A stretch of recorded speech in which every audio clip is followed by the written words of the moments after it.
So I pulled out the 15 for first time in about 4 or 5 days and started her up and noticed that I had a fuel leak in this area with the main gasket on the carb, and so I'm gonna kind of tear into that a little bit. I've already removed the air cleaner box and just kind of check it out and see what's going on. I mean, it doesn't affect the running, it runs great.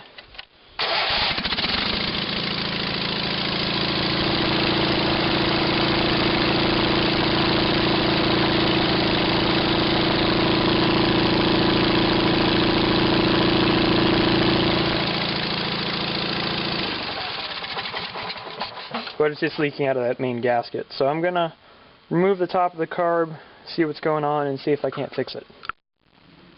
So I removed the 4 flathead screws that hold the top of the carb in, and let's see what we got going on in here. Ooh, doggy. There's a lot of gas in that bowl. Let's see how the gasket looks.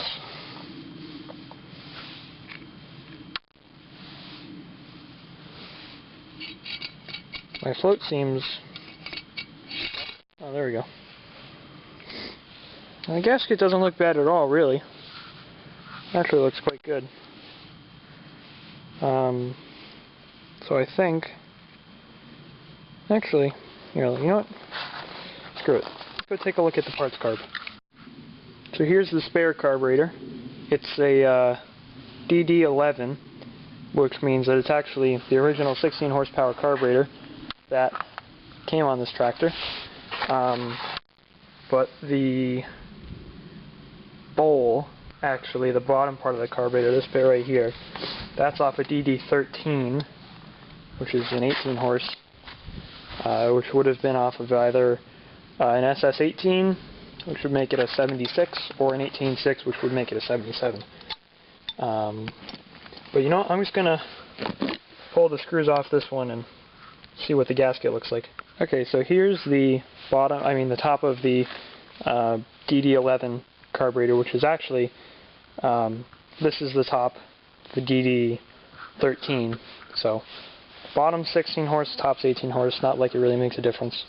It's just the size of the jets. But this has the original fiber foam float, which is cracked right there. I know you can't see it well.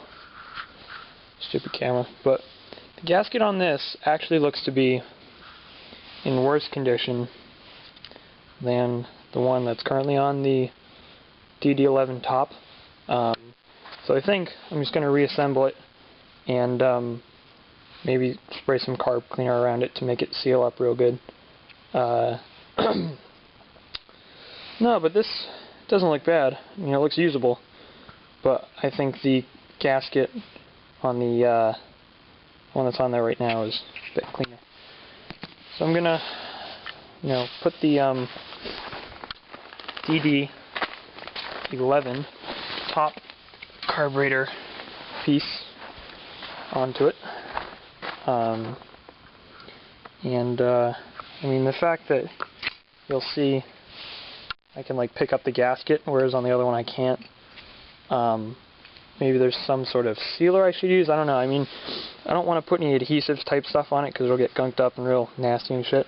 So I think I'm just going to make sure that there's a good connection between the gasket and the top of the carb and put it back together. Should work good. But we'll see what happens. So I ended up putting the main gasket on the DD11 top onto the DD11 bowl and found that there was still a leak, so I think I'm going to go ahead and use some money that I have kicking around to order a gasket set for the carburetor. And there's a couple other things that this needs that I'll be able to spend some money on. The connections on the main tie rod are loose, so there's a lot of slop in the steering. And also the fuel pump needs to be rebuilt, which consists of the diaphragm, springs, and the reed valve, also known as the transfer plate. And then also, I found out something useful on this. And that is, you'll see that when I lift this up, it doesn't go as high as it should. And it leans forward a lot. You know, this should be perfectly level. And I asked James about it.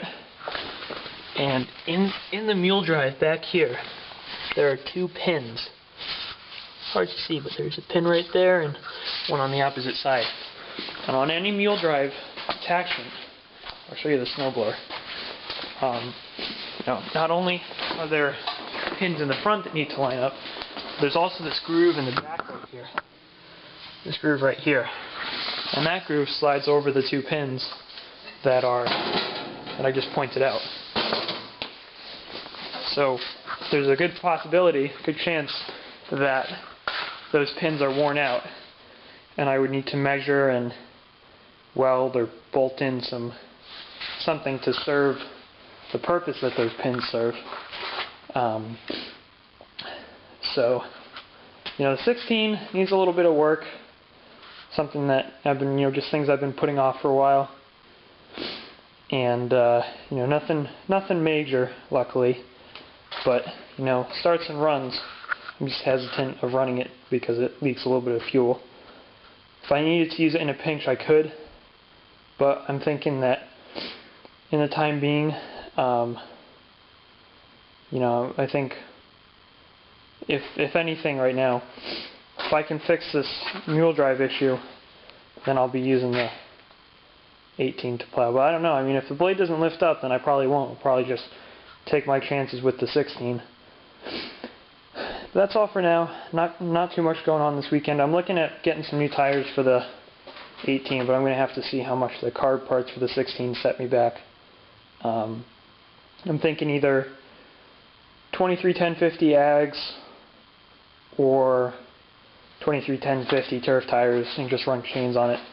I kind of would prefer not to use chains because the ride is a lot smoother without them, and I like that about the Ags. But since it's going to be mowing a lot anyway, once this frickin' 2 feet of snow melts, which doesn't look like it's going to be anytime soon, it'll be mowing and stuff. But that's all for now, and stay posted for some more videos because as soon as it snows, I'm making a plow video with the 18 because this thing is a friggin' tank. I love it. It's awesome. But anyway, stay posted, subscribe, add me as a friend. Sorry. And post a comment, let me know what you think, and I'll see you all later.